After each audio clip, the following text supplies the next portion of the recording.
네, 여러분 안녕하십니까. 부티풀 인터뷰 시간입니다. 오늘은 굉장히 모시기 어려운 분을 모셨습니다.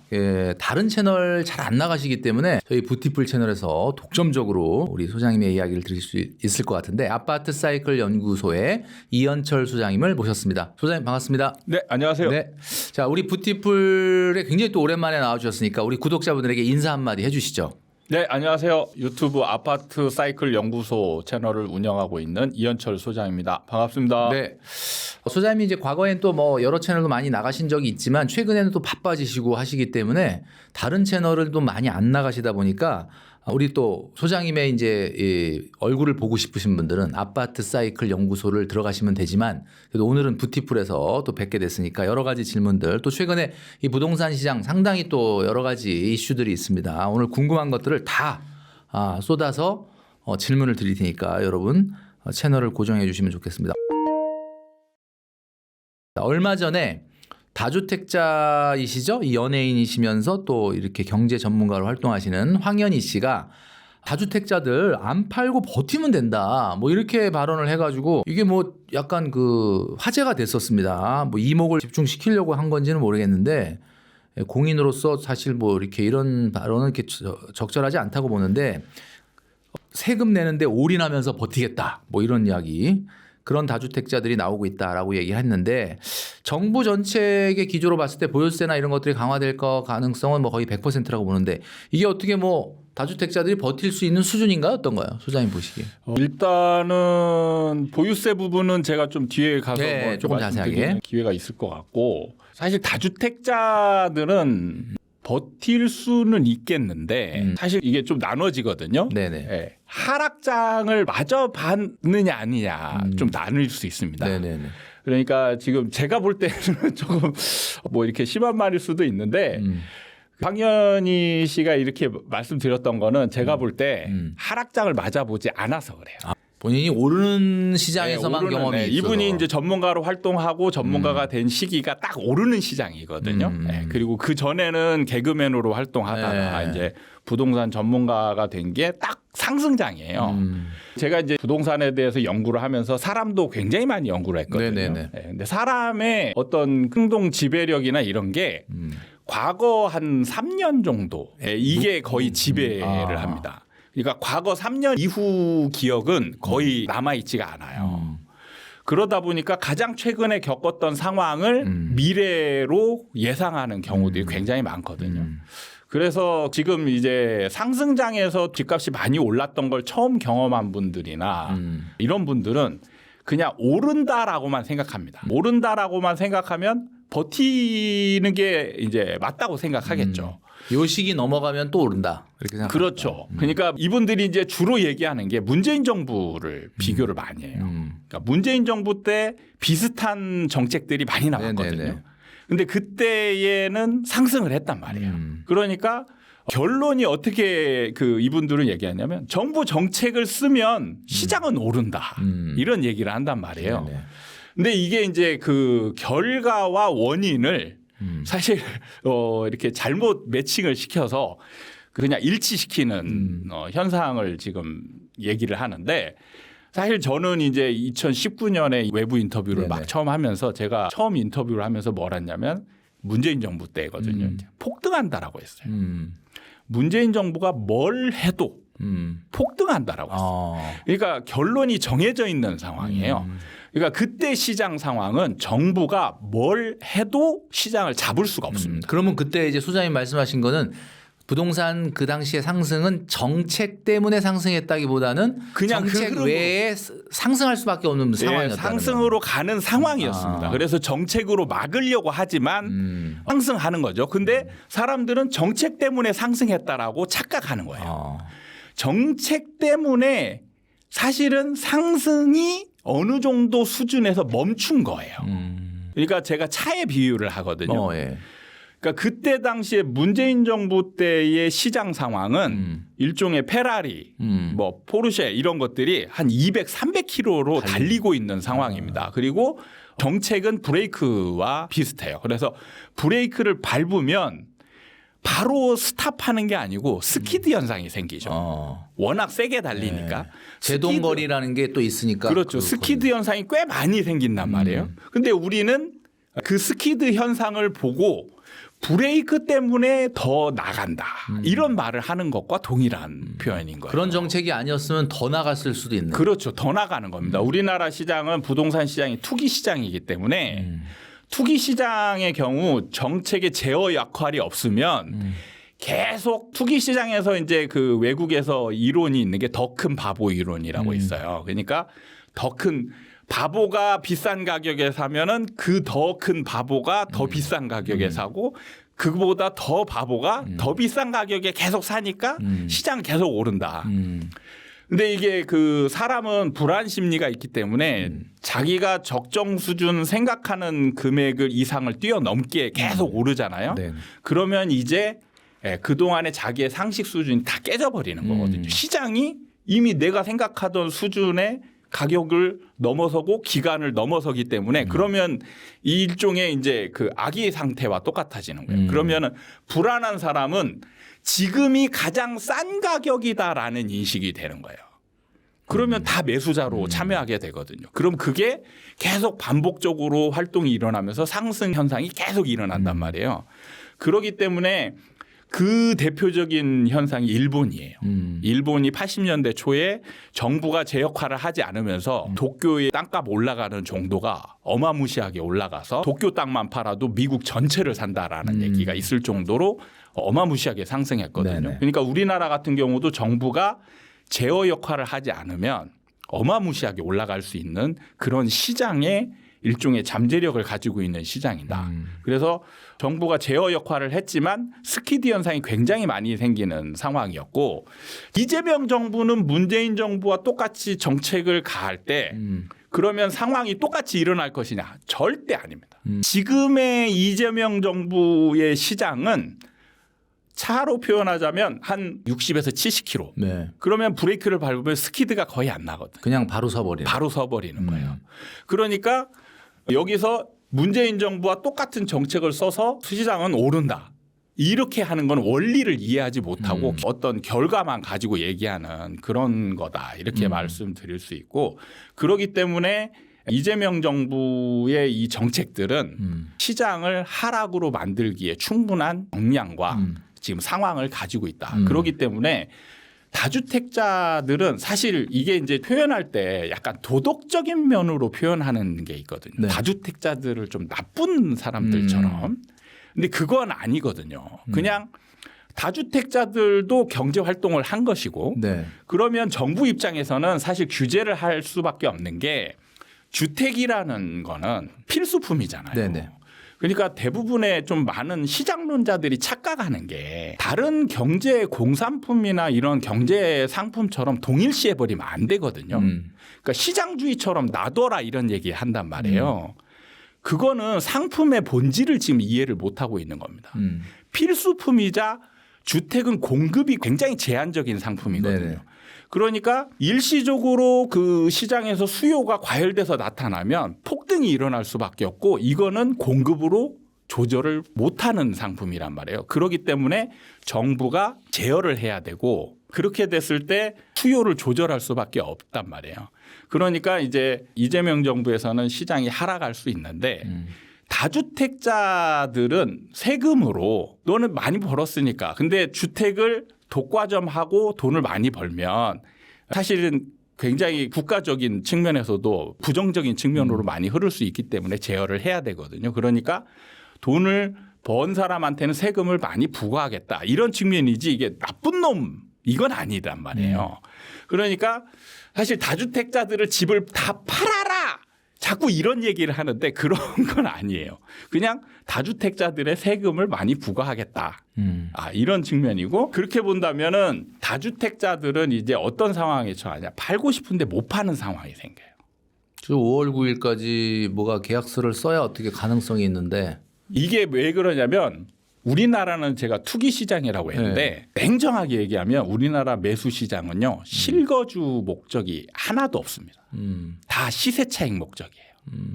그러니까 자 이재명 정부가 지금 집값을 떨어뜨리겠다라고 공언하면서 지금 정책을 쓰잖아요. 자, 그럼 매수자 입장에서 집을 살 만한 시장인가? 아니거든요.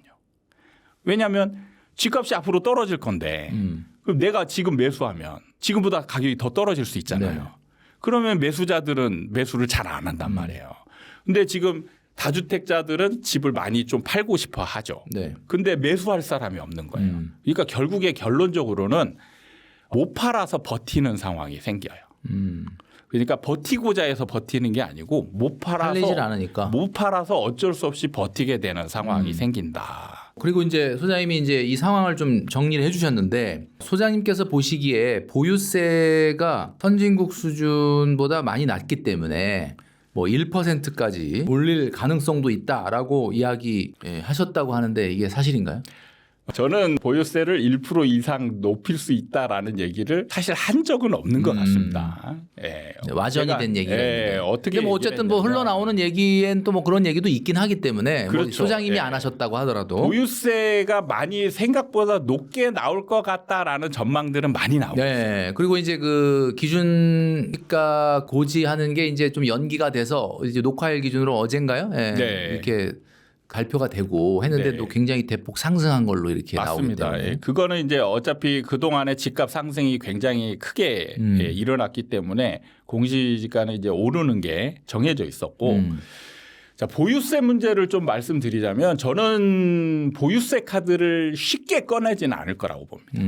왜 그러냐면 사실 보유세는 약간 히든 카드 같은 거거든요. 근데 여기서 이제 정부 입장에서 정말 난감해요. 보유세는. 난감한 게 뭐냐면 보유세를 얼마를 매겼을 때 시장 상황이 어떻게 될까를 예상을 해야 되거든요. 근데 이건 실험을 해볼 수가 없는 거죠. 없어요. 예. 실험이 안 되는 거기 때문에 정말 어렵고 난감합니다. 그렇다고 근데- 이걸 뭐 해봐서 안 되면 또 올리고 또 올리고 이렇게 바꿀 수 있는 건 아니에요. 그렇게 가면은 정책의 신뢰성이 떨어지기 떨어지는 때문에 건데. 한 번으로 끝내야 딱 돼요. 끝내야 되는데. 예. 근데 한 번으로 했을 때 자, 이게 문제가 뭐냐면 한 번 했는데 효과가 없다. 그러면 시장에는 또 상승의 사인을 줄 수도 있는 거예요. 그렇죠. 사람들이 야 이재명 그렇게 막 세게 나가더니 별거 아니네. 그러면은 문재인 정부 때처럼 그때 무주택자들이 미친 듯이 샀거든요. 그러니까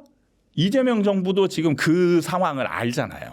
그러니까 보유세 카드를 자 썼는데 효과가 없어? 그러면은 미친 듯이 상승할 수도 있는 리스크가 있단 말이에요. 그 다음에 또 반대로 좀 세게 써야지. 세게 쓰면 어떻게 될까? 세게 썼을 때 사실 어떻게 보면 좀 이 보유세라는 게 대한민국에 집 없는 사람도 많지만 또 집이 있는 사람도 많이 있는데 네. 약간 좀 반발, 뭐 조세 저항 약간 이런 게 있을 수도 조세 있죠. 저항보다 이게 세단 얘기는 뭐냐면 버틸 수 없단 얘기거든요. 매년 나오는 거기 때문에. 그러면은 집을 팔려고 이제 막 좀 내놔. 적극적으로 팔려고 네, 네. 던지겠죠. 네네. 근데 제가 아까도 안 말씀드렸듯이 사잖아요. 안 사요. 아. 안 사고 팔려고 하는 사람은 많고 그러면 어떻게 되냐면 폭락을 하게 됩니다. 근데 과연 이게 정부가 바라는 시장인가? 폭락은 또 문제가 있죠. 예. 연착륙이 돼야 되는데. 정부가 바라는 건 연착륙이거든요. 근데 보유세 가지고 연착륙을 만들 수 있는 구간을 찾을 수 있느냐. 제가 이걸 아무리 고민하고 제가 대통령 입장이 돼서 국토부 장관 입장이 돼서 아무리 고민해도 이 구간은 찾을 수가 없습니다. 그냥 보유세는 모 아니면 도가 되는 거예요. 그렇기 때문에 보유세 카드는 저는 예전부터 얘기를 했는데 정부가 보유세 카드를 건들면 안 된다라는 얘기를 했어요. 그러면 예를 들면은 보유세를 건드리되 네. 딱 타겟이 될 만한 곳만 보유세를 손보면 어떻습니까? 그거는 이제 좀 지켜봐야 되는 부분이고 자, 그거를 얘기하기 전에 자, 지금 시장 상황을 조금 네, 한번 네, 살펴보면 네, 네. 지금 시장 상황에 나오는 뉴스나 이런 걸 보면 지금 이재명 대통령이 뭐 이렇게 막 세게 이렇게 네, 하는 네. 그런 것들이 지금 시장에 좀 먹히고 있는 모양새가 나오고 있거든요. 그럼 제가 볼 때 만약에 보유세 카드를 안 쓰고 시장이 잡히면 그럼 이게 가장 좋은 상황인 거죠. 그러니까 뭐냐면 히든 카드는 압박용으로만 쓰고 안 쓰는 거예요. 굳이 쓸 필요 없다.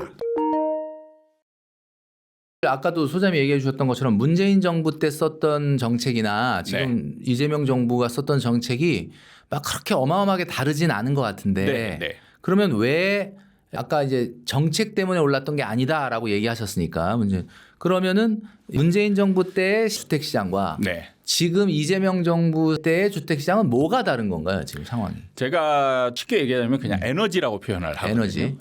그러니까 예를 들면 문재인 정부 때는 에너지가 어마어마했어요. 금리가 일단 1% 미만이요. 그거라고는 상관없습니다. 그냥 일단 제일 좋은 게 국민들의 관심이거든요. 자, 문재인 정부 때는 이런 얘기가 있습니다. 기승전 부동산. 기승전 부동산. 이 얘기 들어보셨죠? 예. 그러니까 뭐냐면 사람들이 한 사람이 아니고 두 사람 이상만 모이면은 모든 사람이 다 부동산 얘기를 했어요. 관심이 부동산에 있구나. 전 국민이 모든 관심이 다 부동산으로 쏠려 있습니다. 그러면은 자, 여기서 얘기를 막 하잖아요. 누구는 돈 번 사람이 있을 거 아니에요. 누구는 지금 일종의 벼락거지가 있습니다. 그럼 벼락거지는 모임에서 이런 얘기를 들었을 때 어떤 행동을 하고 싶을까? 불안해지잖아요. 불안해지죠. 나만 거지인가? 그러면 매수하고 싶은 이 심리가 굉장히 강해지거든요. 이게 이제 투기 시장에서 나타나는 전형적인 매수세의 형태인데 우리가 이렇게 주식 시장에서 얘기한 포모라고 얘기해요. 그렇죠. 불안 심리 가수요. 불안 수요, 공포 수요, 투기 수요. 이게 다 그때 생기는 거예요. 근데 이 사람들의 적극성이라고 이제 표현하는데 사실 우리가 경제학을 공부를 하면 우리는 수요와 공급을 낼 때 양만 배우잖아요. 사실 이 부동산 투자 시장에서는 양이 중요하지 않습니다.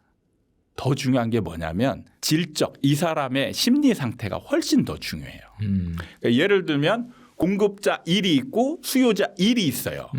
그럼 우리가 경제학에서 배울 때는 균형입니다. 그렇죠? 가격이 안정적이에요. 근데 부동산에서는 예를 들어서 팔고 싶은 사람의 마음이 지금 급해. 정말 급해요. 그럼 어떻게 될까요? 가격이 하락하죠. 하락하죠. 그러니까 똑같은 매도자가 1 있고 수요자가 1 있는데 어떤 사람의 마음 상태에 따라서 가격이 천재차로 달라질 수 있습니다. 그다음에 수요자가 정말 급해요. 난 미친 듯이 사고 싶어. 안 사면 나 죽을 것 같아. 그럼 어떻게 될까요? 가격이 폭등해요. 이런 사람의 상태를 알기 때문에 매도자는 가격을 확 올려버립니다. 호가를 확 올리고 매수자는 그거를 쫓아가서 사버린단 말이에요. 그러니까 가격이 폭등한단 말이에요. 여기서 중요한 거는 수요자와 매도자의 그 심리 상태인데 문재인 정부 때의 이 수요자의 심리 상태는 엄청나게 어마어마하게 강했습니다. 쫓아가서 사야 될 정도. 근데 지금 이재명 정부의 수요자는 사실 강남권에만 좀 그리고 경기도 일반이나 경기도나 서울의 외곽 지역은 이미 시장이 죽어 있었어요. 거기다가 최근에 또 기승전 주식. 그렇죠. 이게 이제 관심이 다른 데로 쏠릴 수 있는 그런 상황들을 만들었죠. 그러니까 시장의 에너지가 약합니다. 그러니까 에너지의 차이가 근본적으로 있기 때문에 뭐 정책은 두 번째 문제고 문재인 정부와 이재명 정부의 이 지금 시장의 온도 차이는 이렇게 날 수밖에 없다. 사실 제가 그 이재명 정부 출범할 때 이재명 정부는 아무것도 안 해도 된다. 지금 사실 아무것도 안 해도 돼요. 그냥 기다리고 있으면 부동산 시장은 안정된다. 이게 서서히 안정 시장으로 가게 되어 있는 상황입니다.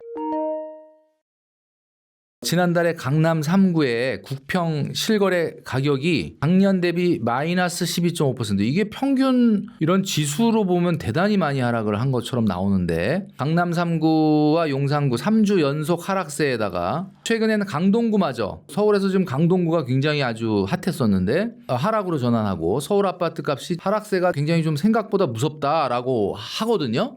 지금 이런 것들이 소장님이 얘기한 분위기를 반영하고 있는 거네요. 일단 이제 실제적으로 지금 시장에서는 정부가 정책을 내놓을 때 정부의 정책의 신뢰성을 좀 많이 따지거든요. 근데 그동안의 정부는 정책에 대한 신뢰성이 좀 별로 사람들한테 인정되지 않았습니다. 그러니까 문재인 정부 때도 그 정책이 나오면 신뢰성이 있어야 되는데 오히려 약 비웃듯이 그리고 예를 들면 투기 과열지구를 지정하면 오를 곳을 지정해 주는구나. 이렇게 이제 조롱하듯이 받아들이는 경향이 있었단 말이에요. 네네. 그래서 그런 것 때문에 그러니까 국민들이 정책에 대한 신뢰성이 있어야 그 정책의 올바른 효과가 나오는데 이 신뢰성이 없으면은 오히려 부작용이 커지는 상황이거든요. 근데 이재명 정부 같은 경우는 이재명 대통령이 굉장히 말에 대한 신뢰성을 담보할 만한 그동안의 행동들을 다른 분야에서든 계속 해왔단 말이에요. 그러다 보니까 지금 어쩌면 시장 참여자들이 그 정책에 대한 신뢰성들을 굉장히 지금 높게 받아들이는 것 같습니다. 그러니까 보유세 카드 쓴다? 그러면은 아 진짜 쓰겠다. 그러니까 처음에는 보유세 카드 얘기 나오기 전에는 양도세 중과 유예만 종료시킨다 얘기에 나왔을 때 버티면 된다라는 얘기가 나왔거든요. 그랬더니 이재명 대통령이 그래 버티는 것과 손해보는 것과 어떤 게 센지 한번 보자. 버텨서 이득 나는지 보자. 이렇게 얘기를 하는 순간 지금 시장 분위기가 확 바뀌었단 말이에요. 그러니까 보유세 카드를 쓸 수 있다는 얘기가 나오고 그다음에 지금 또 나오는 게 그 다주택자들의 대출 연장을 이제 제한하는 거. 예, 제한하는 그런 조치들이 지금 얘기가 나오니까 시장에서는 아 진짜로 이거를 말만 하는 게 아니고 시행하겠구나. 그러면 나는 버티는 게 오히려 손해 볼 수 있겠다. 네네. 그러니까 이제 시장에서 물건들이 빨리 나오는 거예요. 있는. 예전 같으면 이게 안 나옵니다. 왜냐하면 시간적으로 불가능한 시간입니다. 불가능한 시간이. 왜냐하면 지금 양도세 중과 유예를 종료한 시점이 1월인가 그렇잖아요. 발표한 시점이. 예. 그러니까 이게 5월 9일까지 잔금을 완료해야 되거든요. 그럼 매물로 내놔서 계약이 되고 잔금까지 치르는 기간으로 치면 너무 짧은 시간입니다. 그러니까 물리적으로 사실은 그걸 회피할 수 있는 방법이 지금 판다 해도 물리적 시간적 이게 불가능한 상황이기 때문에 어차피 그것만 하게 되면 매물이 나올 수가 없어요. 물론 그 이후에 조금 시간이 한참 지난 다음에 뭐 약간 팔 수 있는 그 길을 조금 열어주긴 네, 그것도 했지만 열어주긴 했습니다. 처음부터 그런 건 아니다 보니까 네. 물리적으로 좀 쉽지 않은 상황이다. 그래서 많은 일각에서는 이제 부동산 시장이 이미 하락세에 초입에 들어섰다고 분석을 하고 있고 소장님도 이제 그 유튜브에서 그런 말씀을 하셨는데 하락 사이클이 이제 시작이 됐다 그러면은 가장 관심사는 그래도 뭐 영원히 하락하는 장, 영원히 상승하는 장이 어느 시장이나 자산 시장에는 없으니까 그러면 이 하락 사이클은 언제까지 지속될 거라고 소장님 보시나요? 원래 제가 기간으로 얘기하면 이 구독자분들이나 이런 분들은 그 숫자에만 딱 방점을 찍는 경향이 있어서 그것도 적어놓고 진짜 그러나 보자 막 이럴 수도 있고. 네. 그런데 보통은 하락하게 되면 한 4, 5년 정도. 아, 4, 5년. 4, 5년 정도 하락을 하고 보통 이제 부동산은 V자 반등을 하지 않습니다. U자형 반등이거든요. 아. 그러니까 하락을 바닥을 찍는다 해서 바로 올라가는 게 아니고 옆으로 기는 시간이 있어요. 그게 또 1, 2년 돼요. 그러니까 상승하지 않는 시간이 꽤 길어요. 5, 6년 이상 네, 길게 됩니다. 그러니까 뭐 지금 초입이라고 봐도 말씀하신 걸 보면은 적어도 한 4년, 5년 길게 이제 U자형으로 본다면 한 7년, 8년도 될 수도 있다. 그렇죠. 그리고 이제 단순히 그냥 시간적인 측면으로 이게 사이클이 흘러가는 게 아니고 사실 가장 중요한 역할을 하는 거는 전세예요. 전세가 나중에 매매 시장이 이제 하락을 하게 되면 네네네. 하락을 하는 동에 전세가가 조금씩 올라가거든요. 전세가는 조금씩 올라갑니다. 그래서 나중에는 이렇게 갭이 줄어드네. 예, 갭이 줄어들면서 어느 정도 이제 만나게 돼요. 그러면 더 이상 줄어들지 않고 이제 그때 매매가가, 상승하는. 예, 상승으로 턴을 하는 시점이 그러니까 하락기에는 갭이 줄어드는 사이클. 그리고 나중에 상승할 때 갭이 확대되면서 가격이 상승하는 그렇죠. 그런 사이클인데 지금은 그 전세가는 막 그렇다고 확 낮아지지 않으니까 네. 약간 갭이 줄어드는 사이클이다 이렇게 보면 되는데 일각에서는 아파트가 반값이 될 거다라는 시선도 있는데 소장님이 이제 보시기에는 그러면 서울 수도권 이런 아파트들이 사람들이 갖고 싶어하는 이런 아파트들이 진짜 반값 수준까지 갈 거라고 보시나요? 어떻게 보십니까? 사실 과거 패턴으로 보면 반값도 나왔었습니다. 예전에 음마아파트 같은 경우가 2007년, 6년, 7년에 한 12억, 13억 갔던 게 6억까지 나왔었거든요. 근데 그때 전체 시세가 그런 게 아니라 그랬던 매물이 있었던 거 아니에요? 그냥 완전히 그때 모든 매물이 그렇게 반 매물은 사실 호가는 높아요. 호가는 대부분 높고 사실 급매물이 나와서 실거래가 되는 게 그 실거래가 가격이 되는 게. 되는 거예요. 근데 그 당시에 그렇게 반 정도의 거래가 됐지만 그러면 이제 나도 다 반으로 내려서 내놔야지 그러진 않았다는 거죠. 그러지는 않아요. 호가는 항상 좀 높습니다. 다 뭐 이렇게 사람들이 막 미친 듯이 집을 가진 사람들이 파는 게 아니고요. 안 팔리면 그냥 포기하고 그냥 어느 정도 수준에 그냥 걸어놓고 그 기다리는 거예요. 그러니까 지금 소장님 말씀은 음마 아파트도 2006년 7년도에는 거래 가격으로는 반토막이 난 적이 있다. 호가는 그렇죠. 몰라도 네. 이렇게 이야기 그렇게 보시면 강남 같은 경우도 보통은 제가 평균적으로는 우리나라 시장을 보면 약 40% 정도 하락합니다. 40% 고가 대비. 그러니까 여기서 그런데 말하는 건 모든 호가가 그렇게 떨어진다는 게 아니라 실제 거래 나오는 것이 보면은 한 30-40% 하락된 가격으로 거래되는 것들이 그렇죠. 있다. 네. 그리고 이제 아파트별로는 약간 우연적인 그 거래들이 나오기 때문에 어떤 것들은 30% 떨어지는 것도 있고 어떤 것들은 50% 떨어지는 것도 있고 심지어 좀 많이 떨어지는 거는 한 70% 떨어지는 아파트도 있습니다. 그러니까 그런 것들을 이제 개별적으로는 우리가 다 알 수는 없고 그냥 평균적으로 봤을 때 한 40% 정도.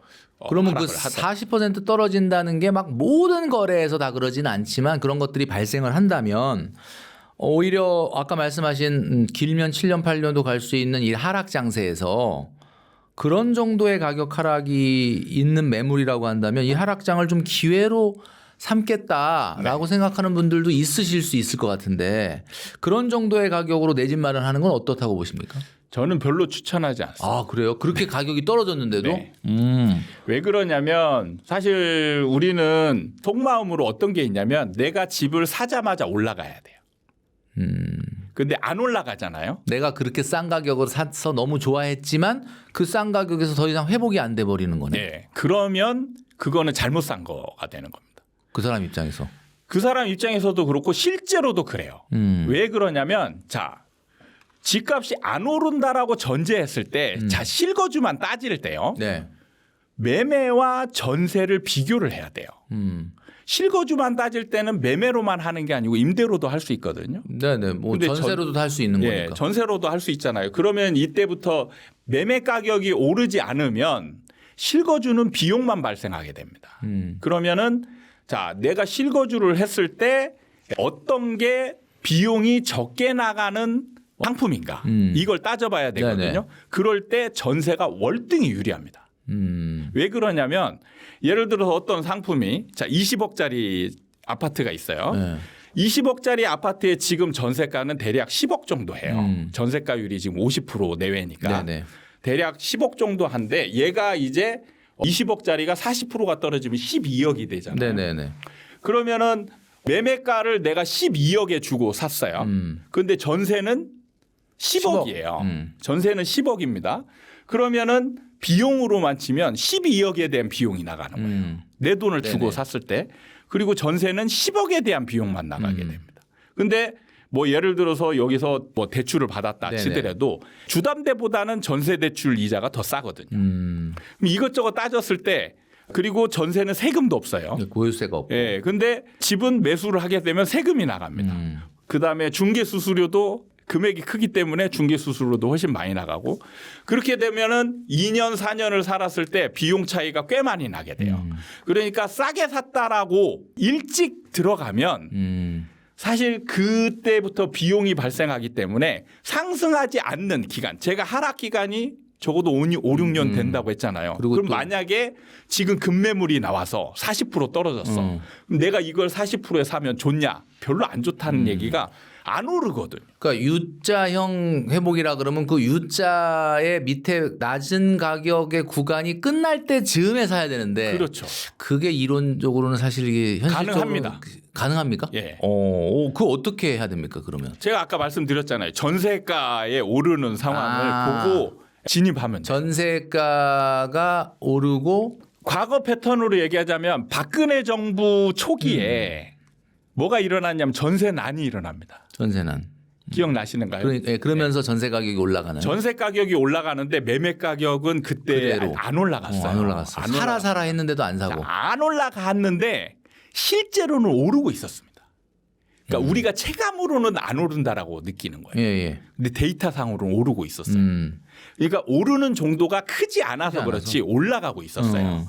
그러니까 전세가가 올라가기 시작하면 매매가도 슬금슬금 올라가기 시작해서 네네. 이게 이제 상승 흐름을 타기 시작하면 박근혜 정부 중후반부터 이제 미친 듯이 같이 올라가거든요. 그러니까 좀 빠르면은 전세난이 시작되는 그런 시점에 매수를 하면 그렇게 손해 보는 상황이 안 될 수 있고 그다음에 좀 확실한 오르는 상황을 내가 느끼고 싶다. 그럴 때는 전세난이 본격적으로 시작될 때 좀 오르는 거 보고 늦게 사도 괜찮아요. 아, 그러면은 아까 말씀하셨던 것처럼 갭이 좀 줄어드는 순간이 오고 그 다음에 상승이니까 갭이 어느 정도 좀 줄어들면서 전세가가 아파트 가격은 가만히 있는데 전세가가 올라가는 시기를 기다렸다 사는 게 맞다. 너무 급락장에 급락하자마자 싸다 이러고 사는 거는 별로 비추한다. 사봤자 얻는 이득이 없거든요. 그리고 또 소장님 그 유튜브에서 지방 같은 경우 그러니까 서울 수도권 말고 1, 2년 내에 집값 상승할 지역이 나올 수도 있다. 그러니까 지방이 오히려 조금 더 빨리 회복될 가능성이 있다. 혹시 전망이 가능한 괜찮은 지역이 있다 그러면 어디가 있을 수 있을까요? 제가 지역을 꼬집어서 얘기하지는 않고 아까도 말씀드린 대로 원리적으로 설명을 드리자면 매매 가격이 하락하면 전세가 월등히 유리하기 때문에 사람들은 조금씩 전세 쪽으로 쏠리게 돼 있어요. 그렇죠. 그러면 전세가는 올라갑니다. 그러면서 매매가와 전세가가 만나는 그런 과정이 생기고 그렇게 되면 올라가요. 그러니까 지방 같은 경우는 서울 수도권보다 먼저 하락을 시작한 데들이 꽤 많거든요. 아, 그러니까 사이클상 네. 먼저 전세가가 오르고 상승기가 조금 먼저 오는군요. 그렇죠. 그러니까 먼저 하락한 데들은 필연적으로 전세가가 오르는 시장이 더 빨리 맞게 되는 거예요. 그리고 그것 때문에 매매가가 오르는 시장이 생기게 됩니다. 그래서 지금 데이터상으로 보면 사실 지금도 매매가와 전세가가 오르는 지역이 있어요. 지방 같은 경우에. 네, 있습니다. 그런 데가 있고 지금 서서히 전세가나 이런 것들이 움직이는 곳들이 있습니다. 그러니까 여러분들은 지방에 대한 일종의 선입견, 지방은 굉장히 위험하다, 이런 것들을 버려도 됩니다. 그런 데들은 영원히 안 오르는 게 아니고 지방 도시들, 대도시 대구나 부산, 광주, 대전 이런 광역시들이나 좀 인구가 많은 지역들 같은 경우는 그 도시의 자체적 사이클로 움직이는 그 시간이 있거든요. 그걸 잘 보면서 제가 말씀드린 원리대로 그런 데이터들을 찾아서 전세가가 올라가기 시작하면 매매가는 떨어지기가 굉장히 어려워요. 지방 같은 경우도 지금 우리 소장님이 말씀하셨던 것처럼 전세가와 매매가의 갭이 좀 줄어드는 지역을 좀 눈여겨보시면 그게 상승 사이클이 좀 빨리 올 수 있다 이렇게 말씀해 주셨습니다. 우리가 보통 목돈 1억 갖고 어떤 투자를 할 수 있는 게 있느냐라고 할 때 수도권이나 서울은 좀 불가능하겠지만 목돈 1억이 있는 무주택자가 지금처럼 전세 구하기도 어려운 상황에서 요걸 매매로 투자하기라는 건 참 애매한 돈이긴 한데 어떤 선택지가 있을 수 있을까요? 무주택자인데 내가 지금 전세 구하기도 어렵다.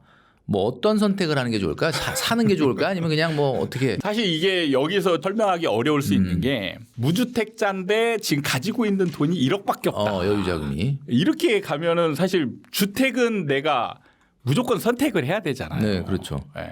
그러면은 이때 이제 매매로 갈 것이냐 임대로 갈 것이냐를 선택을 하는데 서울 수도권은 제가 이제 앞으로 하락장이 될 가능성이 많으니까 서울 수도권에서 만약에 내가 거주를 해야 된다. 그럼 그 1억 가지고 거주를 해결을 해야 되는 거죠. 그렇죠. 그렇게 된다라면은 임대로 가는 게 반전세 같은 거밖에 안 되겠네요. 최선일 수 있고 그다음에 이제 그 1억 가지고 갈 수 있는 집을 찾아야 되는 것이죠. 그거는 선택적인 부분이 없습니다. 주거는 무조건 해결을 해야 되니까. 네, 그리고 만약에 주거를 해결하고 여윳돈 1억이 있다. 이게 좀 다른 부분이거든요. 네. 여윳돈 1억이 있다 그러면은 저 같으면 지방을 투자 쪽으로 거주는 서울 수도권에서 임대로 하고 투자를 지방 쪽에다. 지방 같은 경우는 토호제도 아니고 어쨌든 사실 내가 실거주를 안 해도 예, 안 살 해도 수가 있으니까. 비과세 1주택이면 비과세 혜택을 받을 수 있죠. 그러니까 그런 어떻게 보면은 1억이라고 한다 그러면 지방에서도 어쩌면 아파트가 일부 지역 같은 경우는 안 될 수도 있는데 뭐 주택이라는 게 꼭 아파트여야만 되는 건 또 아니죠. 그렇죠. 많은 부동산 전문가들이 입지론에 빠져서 입지가 안 좋은 거는 사지 마라 이런 식으로 쉽게 얘기하거든요. 근데 좀 여러분들이 직접 확인을 해보셨으면 좋겠어요. 입지가 안 좋은 집이 과연 안 올랐나? 찾아보면 올랐었거든요. 그럼 굳이 왜 이런 집을 그러니까 내가 선택지가 많으면 입지론에 그렇죠. 의해서 좋은 집을 사는 게 돈 맞아요. 많으면 무조건 입지 좋은 데 사면 근데 되는데. 예를 들어서 1억 가지고 있는데 그렇죠. 1억 가지고 지방도 못 사는 집이 많거든요. 그렇죠. 근데 입지론에 빠져서 지방에 좋은 집을 예를 들어 대구를 산다면 수성구를 사야 되는 거예요. 이렇게 생각하시잖아요. 범어동만 가야 된다고. 근데 수성구에 있는 집을 이걸로 어떻게 사냐고요. 못 사죠. 그러면은 내가 1억 가지고 살 수 있는 집을 찾아야 되는 건데 그렇죠. 입지론에 빠지면 이게 1억 가지고 살 수 있는 집을 딱 찍어 보잖아요. 그러면 이거 안 오를 것 같은데 이런 생각밖에 안 든단 말이에요. 그러니까 입지론을 저는 좀 버렸으면 좋겠어요. 그러니까 좀 덜 오를 수도 있어도 안 오르는 건 아니다. 그렇죠. 오르는데 그런 오르는데 관점으로 봐야 된다. 예, 좀 덜 오를 수 있는데 내가 선택할 수 있는 범위네. 상한선은 얘밖에 없는 거예요. 그러면 얘라도 사야 되는 거죠. 그렇죠. 오를 수 있으면. 금만 오르는 게 아니라 금 은동도 오르는 거니까. 네, 맞습니다. 그죠? 그럼 예를 들면 저는 이제 부동산 아예 모를 때 20대 때 20대가 아니죠. 제가 결혼을 30대 때 신혼집을 아파트를 샀는데 네네. 지방에 있는 굉장히 시골에 있는 그리고 도시의 완전 외곽이에요. 그러니까 논두렁 한가운데 있는 아파트가 있었습니다. 논두렁 한가운데. 예. 그러니까 주변에는 진짜 논밖에 없어요. 논뷰네. 예. 자, 그렇게 본다면 자, 여러분들 보고 그런 집을 사겠냐? 그럼 절대 안 살 거예요. 그렇겠죠. 근데 제가 그걸 저도 그냥 싸서 샀거든요. 모르는 채. 근데 나 팔고 나올 때 거의 2배를 벌고 나왔어요. 그러니까 그런 집 주변에 뭐가 뭐 또 다 생겼 거 아니에요. 아무 안 조건도 생겼어요? 없는데. 네, 아무 조건도 없는. 그렇구나. 그러니까 이게 뭐가 요건이 생겨야만 오른다. 이런 게 아니고 그냥 사이클의 순환대로 얘가 오를 때가 되면 오르는 거예요. 네, 그런 원리로 이해를 하시면 좀 편할 거기 때문에 여러분들이 1억 가지고 살 수 있는 집을 한번 찾아보시고 그다음에 확인하는 거는 과거에 실거래가 그래프들이 다 있잖아요. 그럼 과거에 올랐었던 집인가 안 올랐었던 집이면 포기하면 되죠. 근데 올랐었던 집이라면 앞으로도 오를 가능성이 충분히 있다. 네, 이렇게 보시면 되는 거죠. 고가 아파트를 싸게 팔 바에는 차라리 뭐 물려주겠다 이렇게 최근에 이제 다주택자분들 중에 이런 분들이 많이 있는데 실제 사실 뭐 증여 그래서 뭐 현실적으로 어렵지만은 증여가 작년에 비해서 뭐 2배 이상 또 급증했다는 얘기도 있습니다. 증여세 부담도 뭐 상당하긴 한데 이런 증여세 부담이 있는 상황인데도 앞으로 어떻게 증여가 이렇게 계속 늘어날 거라고 보시나요? 어떻습니까? 저는 일시적인 현상이라고 봅니다. 이게 왜 그러냐면 아까도 처음에 말씀드렸다시피 네. 하락장을 맞이하지 않아 본 분들은 오르는 경험만 경험했던 분들은 집을 보유하고만 있으면 집을 돈을 번다 이런 생각이 지배를 하고 있거든요. 네네. 그러니까 보유를 하려고 하는데 자꾸 다주택자 세금을 매기고 그러니까 집을 분산시키자 이런 의미에서 증여를 많이 하는 거거든요. 그러니까 어쨌든 내가 아니지만 내 식구가 보유를 하는 거예요. 그래서 보유를 선택하는 거예요. 근데 하락장을 맞으면 보유가 의미가 없는 거예요. 보유하면 집이 많을수록 내가 손해폭이 커진단 말이에요. 그러니까 하락장이 많아져 이게 하락장으로 본격 하락장으로 진입하잖아요. 그러면 증여를 하는 게 의미가 없는 거예요. 그럼 나중에 그냥 더 싸진 다음에 그때 사주면 오히려 더 이익인 거예요. 그렇죠. 네. 그러니까 이거는 일시적인 현상이다. 그렇죠. 그러니까 아직 하락장으로 본격 진입하지 않았기 때문에 이분들이 하락장이라는 걸 지금 인지를 못하고 하락장이 아직은 오지 않을 것이다라는 믿음이 있기 때문에 버티는 거예요. 최근에 이제 경매 시장에서도 초고가 강남 물건 전반적으로 낙찰가율이 하락을 하고 15억 이하의 물건들이 뭐 활발하게 낙찰이 또 이루어졌다고 하는데 경매 시장도 한번 들여다볼 필요가 있을 것 같은데 경매 시장도 투자가 아닌 실수요 중심으로 재편되면서 일반 부동산 시장과 좀 동조화되고 있다. 뭐 이렇게 얘기를 하는데 이렇게 봐야 될까요? 어떨까요? 경매 시장은 일반 시장을 그대로 따라갑니다. 약간 후행하듯이 따라가는데 일반 시장이 막 과열되고 좋아지잖아요. 그럼 경매 시장도 과열됩니다. 그래서 보통 문재인 정부 때 낙찰가율을 보면 100%가 넘어가요. 경매 시장이. 예. 경매 시장이 과열돼서 감정가를 넘어선 금액으로 낙찰이 됩니다. 그러니까 과열이 되는 거죠. 그러니까 지금이 이제 하락 이제 초입으로 들었잖아요. 네네네. 아직 시장에서는 사람들이 시장 참여자들이 하락을 인지하지 못하고 있습니다. 그러면은 상승할 거다라고 생각하는 분들은 경매 시장이 굉장히 좋은 기회가라고 생각하거든요. 그래서 이제 이런 것들을 조금씩 하는데 이것도 시장의 흐름에 따라서 약간 후행하듯이 네네. 나타나는 게 아직은 지금 살짝 꺾이는 느낌이기 때문에 조금은 이제 경매 거래들이 일어날 수 있는데 조금 지나잖아요. 그러면 경매도 침체됩니다. 하락하는데 경매 감정가가 생각보다 싼데 하지만 자 여기서 집값이 하락하면 내 감정가보다 더 내려갈 수도 있겠네. 이런 생각이 드는 순간 처리 안 이 되는 입찰가를 넣을 때 굉장히 보수적으로 넣게 되죠. 그러면 이제 유찰이 되거나 이런 상황들이 네. 꽤 많이 나오게 되는 거예요. 그러면 이제 계속 그 가격이 떨어지게 될 수밖에 없는 상황이 된다는 거죠. 네. 그 이재명 정부가 등록 임대 사업자도 다주택자 규제 대상으로 이제 조금 조준을 하면서 임대 사업자들이 그동안에 받아왔던 세제 혜택이 좀 축소될 가능성이 있어 보이는데요. 이 임대 사업자들에게 줬던 세제 혜택이 축소된다라고 하는 상황에서 시장에 어떤 영향을 줄까요? 저는 개인적으로는 등록임대 사업자는 시장에 미치는 영향이 그렇게 크지는 않을 거라고 봅니다. 임대계약도 어떻게 갱신할 때 보면은 딱 그 임대 전환율로 그냥 딱딱 갱신하고 이러니까. 그러니까 사실 상승장에서 임대 사업자 때문에 올랐다는 얘기들이 굉장히 많이 나왔거든요.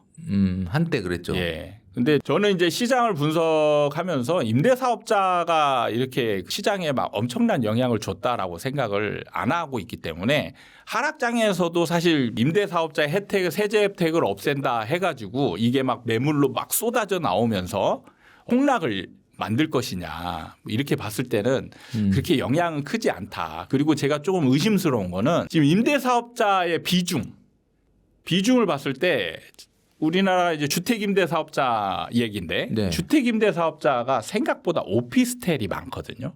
그러니까 오피스텔이 비중이 훨씬 큽니다. 네네. 그럼 실질적으로 주택 시장이라고 하면 아파트 시장을 얘기하는 거거든요.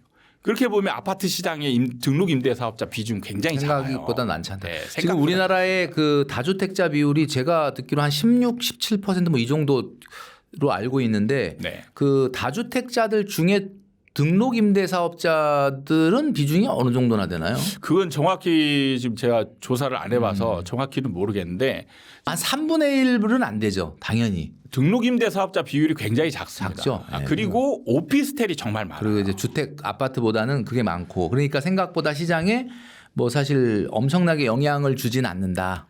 그러니까 오피스텔이 왜 많은지를 아셔야 되는 게 오피스텔은 사실 일종의 하이브리드거든요. 실제 사용 용도에 따라서 사무실이 되기도 하고 주택이 되기도 한단 네네네. 말이에요. 그런데 과거에는 임대를 놓는 사람들이 대부분 다 일반 임대 사업자를 놓고 사무실 용도로 임대를 놓고 네네. 실제 사용은 주택으로 사용을 했습니다. 세입자들은 대부분 한 90% 이상이 주택으로 사용을 하고 네네. 대부분의 임대 사업자들은 일반 임대 사업자를 냈어요. 그러니까 이게 미스매치죠. 네네. 그러면 어떻게 이거를 피해가냐? 주소 이전을 못하게 하는 거예요. 그렇죠. 주소 이전을 못하게 해서 일종의 공실인 것처럼 이렇게 놔두고 해서 사무실로 위장을 하는 거죠. 그래서 이제 박근혜 정부 때 이 전세난이 있을 때 주택으로서 임대를 좀 활성화시키기 위해서 등록임대 사업자를 이제 활성화시킨 거거든요. 그래서 그때 한 게 오피스텔이 사실 굉장히 임대 사업자들이 좀 불편했단 말이에요. 일반 임대 사업자를 놓으면서 실제 사용은 주택으로 사용하니까 임대료도 적정 임대료를 못 받고 이랬는데 주택 임대 사업자로 세제 혜택을 주면서 주택 임대 사업자를 내서 하면은 이게 이제 주택으로 사용해도 주택으로 그때 막 인정이 안 되는 그런 상황이 됐단 말이에요. 그래서 신규 오피스텔은 거의 다 그 등록 임대 사업자가 되기 전까지는 오피스텔은 다 거의 100% 일반 임대 사업자를 냈는데 주택 임대 사업자가 되면서 거의 100% 거의 90% 이상이 주택 임대 사업자를 냈단 말이에요. 그러니까 그때 당시 이후로 분양된 오피스텔은 거의 대부분 주택 임대 사업자인 거예요. 근데 그 통계로 보면 100 몇만 명인가 이렇게 되거든요. 그러니까 오피스텔 비중이 그때 통계로 봤을 때 한 7, 80% 된다라고 그 절대적이네요. 통계를, 봤었던 기억이 납니다.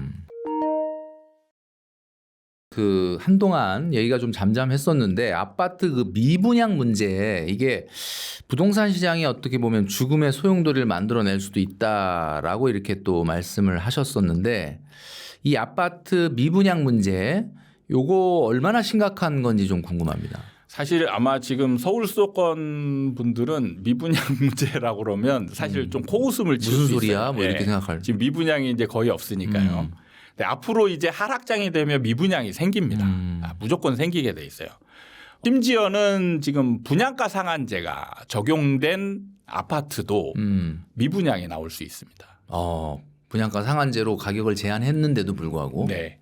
왜 그러냐면 분양가 상한제는 사실 기본 원리가 뭐냐면 땅값 플러스 건축비 거기에다 적정 마진이거든요. 네네. 딱 그냥 이 구조로 되어 있어요.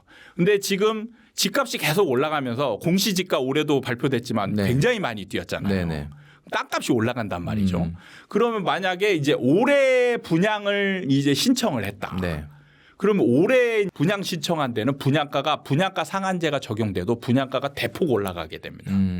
그리고 지금 건축비에서 지금 재료비 뭐 환율 올라가죠. 뭐 이런 건이기 때문에 지금 건축비가 자재값이 엄청 올라갈 거란 말이에요. 그럼 이 두 개만 합쳐도 작년 수준보다 월등히 올라갈 가능성이 굉장히 많습니다. 그러니까 앞으로 미분양이 나는 거는 이제 분양을 시작하는 것들이거든요. 그러면 분양가 상한제가 적용이 돼도 분양가가 꽤 비싸다. 근데 자, 여기서 비교할 만한 게 일반 아파트죠. 네. 근데 일반 아파트가 이제 본격적인 하락장으로 가게 되면 이렇게 되는 거예요. 그러면은 이제 분양가가 도드라지게 더 주변 시세보다 비싸지면서 그렇죠. 분양을 포기하는 사람들이 늘어난다. 지금 분양을 받는 사람들은 시세 차익 때문에 사는 거거든요. 그렇지. 그 가격에 샀다가 시세 차익은 영원히 뭐 네. 못 볼 시세 것 차익이 같아요. 없고 손해 볼 것 같으면 분양을 안 받는 거예요. 그래서 미분양이 생기는 겁니다. 그래도 조금 입지가 괜찮다 그러면은 내가 뭐 먼 미래 시세 차익보다 내가 새 아파트 살고 싶어 이러고 또 일부는 있습니다. 있겠지만. 일부는 있는데 예를 들면 1000세대 아파트가 있어요. 네. 미분양 아파트라고 해서 1000세대가 다 미분양이 나는 게 아니고요. 그렇죠. 보통 이제 미분양이 생기면 일부 비율은 분양을 받습니다. 그래서 초창기에는 한 8, 90%는 분양이 돼요. 그리고 한 10% 정도가 미분양이 나는 거예요. 그다음에 좀 더 하락장이 되면 이 비중이 이제 커지는 거예요. 미분양 비율이. 원분양을 받은 사람들이 한 7, 80%, 미분양이 난 게 20, 30%. 그리고 조금 더 심해지면 이제 미분양 비율이 굉장히 커집니다. 50% 이상. 그렇게 되면 이제 미분양 비중이 커진 아파트들은 안 팔려요. 진짜 안 팔립니다. 제가 이제 분양을 좀 오래 했었거든요. 네네. 실제 분양 현장에서 직원으로 오랫동안 일을 했는데 제가 상담을 하면서 정말 신기하게 느꼈던 게 사람들이 관심이 있어서 사려고 오거든요. 네. 근데 상담 다 하고 안 사요. 미분양이 있으면 예, 미분양이 있으면 안 삽니다. 왜 그런가 했더니 이 사람들이 눈치를 보는 거예요. 뭐냐면 저도 이제 고민을 해서 왜 자기가 분명히 좋다고 하고 다 마음에 들고 실거주할 가격도 거고. 좋고 하는데 왜 안 사냐 봤더니 내가 산다고 이 미분양이 해결돼? 그러니까 이게 한꺼번에 많은 사람들이 와서 다 하지 한꺼번에 않는 사면 괜찮은데. 이게 미분양이 해결될 게 내가 확실하니까 나도 쓰겠는데 그렇지. 저 사람들이 안 쓰면 나도 안 쓰는 게 맞지 않을까? 눈치 서로 싸움이 되는 눈치 거죠. 게임이 시작되는 거예요. 그래서 와 이게 내가 파는 사람 입장에서도 저게 한꺼번에 팔리지 않으면 정말 팔기 힘들겠구나. 그러면 시행사 같은 경우는 분양가 계속 미분양으로 둘 수는 없으니까 거기서 뭔가 할인 분양 좀 할인하지 않습니까? 네, 합니다. 나중에는 할인 분양도 하죠. 근데 할인 분양하면 우리가 쌀 거라고 생각하잖아요.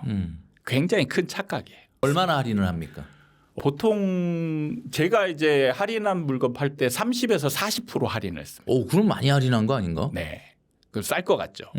전혀 안 쌉니다. 원래 분양가 자체가 높구나. 그게 아니고 상대적인데 우리는 분양가의 적정 수준을 모르거든요. 일반 아파트는. 그렇죠. 그러면은 옆 주변에 뭐 비슷한 아파트랑 비교를 한단 그렇죠. 말이에요. 얘가 할인을 하는 시점은 언제냐면 일반 아파트 가격이 하락을 쭉 해가지고 쭉 내려온 거예요. 그렇게 해서 비교해 보면 얘가 할인을 해도 얘가 비싸. 별로 싸지도 않은. 예. 그래서 안 팔립니다.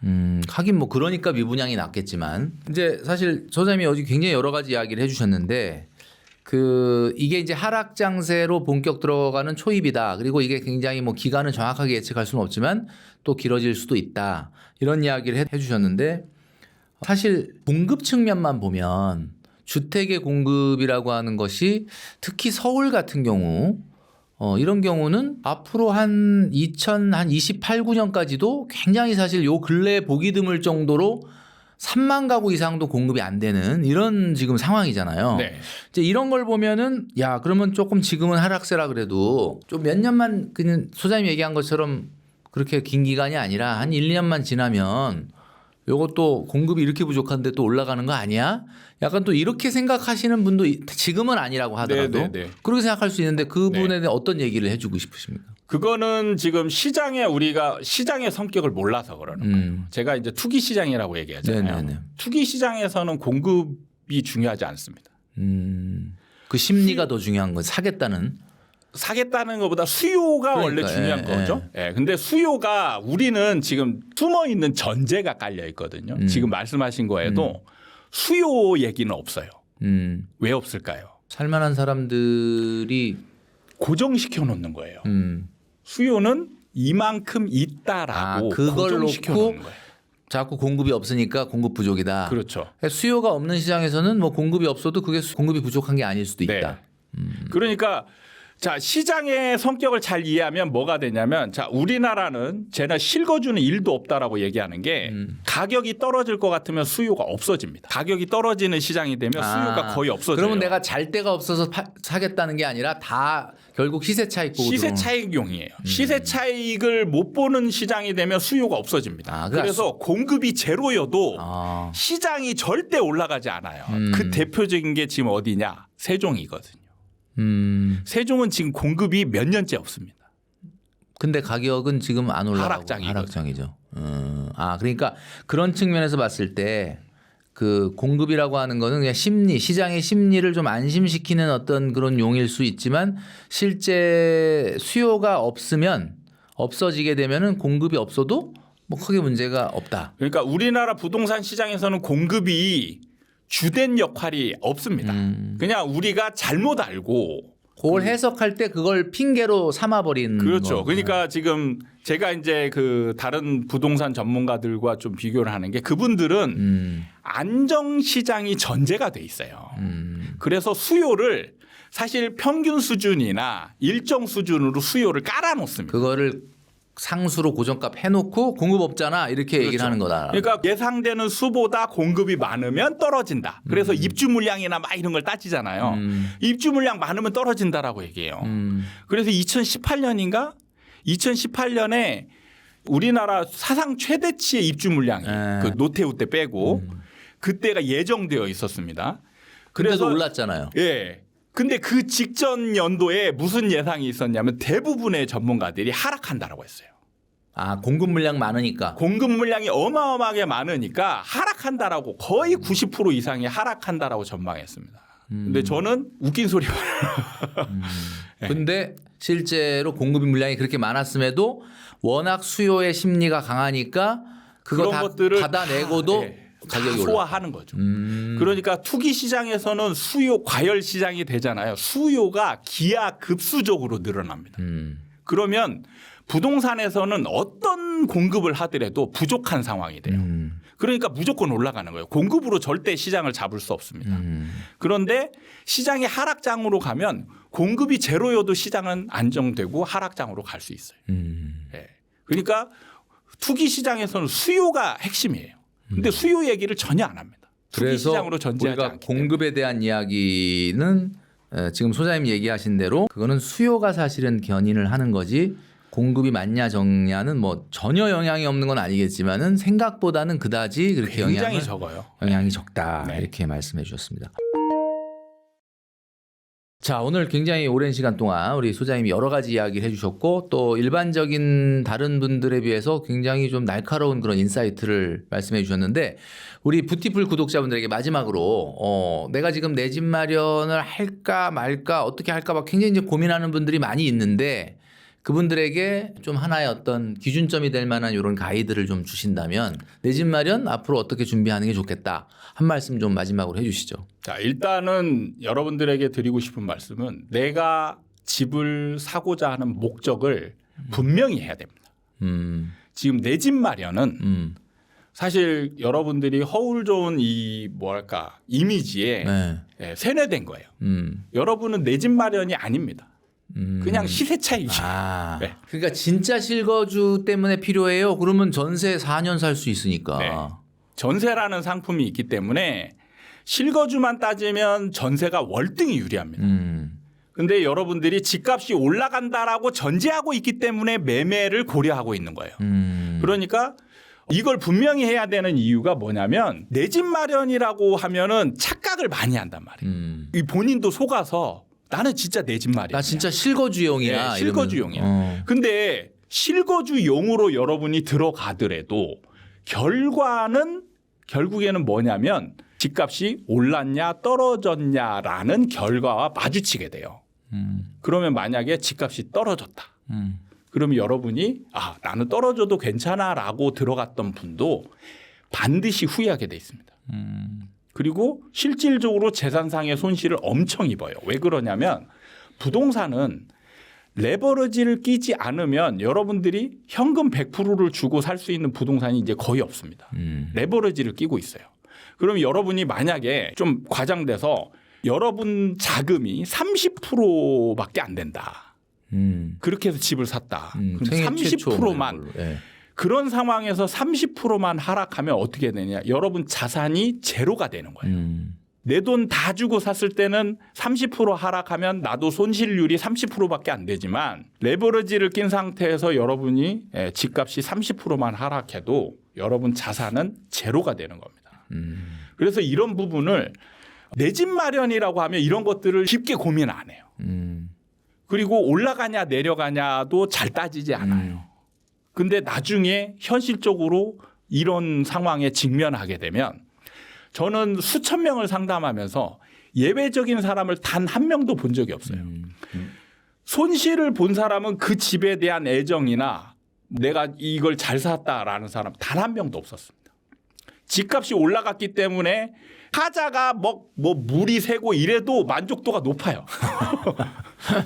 집값이 떨어진 데는 엄청나게 살기 좋은 집도 그 집은 안 좋은 집이 되는 겁니다. 그래서 여러분들이 목적을 분명히 해야 돼요. 네, 우리나라 시장은 내 집 마련은 1도 없다. 여러분은 시세 차익용으로 사는 거다. 그래서 시세 차익이 확률적으로 높을 때만 집을 매매하는 거다. 그래서 버텨라 이런 얘기도 그게 겪어보지 그런 얘기를 하는 분들은 대부분 하락장을 맞아보지 않은 분들이 그런 얘기를 해요. 하락장을 맞은 분들은 그 하락장에서 겪는 고통을 진짜 눈물 없이는 들을 수 없을 정도로 정말 고통스러운 집의 상태가 됩니다. 그거를 많은 분들이 알려주지 않기 때문에 여러분들이 내 집 마련이라고 착각하게 되면 그런 상황을 맞이할 수 있게 되는 거예요. 그래서 제일 먼저 해야 될 게 목적을 분명히 해라. 이런 말씀을 드리고 이제 확률 높은 오를 가능성이 많은 그리고 조금 좀 심하게 제가 말씀드리고 하는 게 오를 가능성이 뭐 몇십 프로를 보고 가면 안 돼요. 집은 우리나라 집은 보통 상승장에서 작게는 3배, 레버리지를 낀 상태에서 많게는 2000% 이상까지 올라갑니다. 예. 그걸 노리고 들어가는 거예요.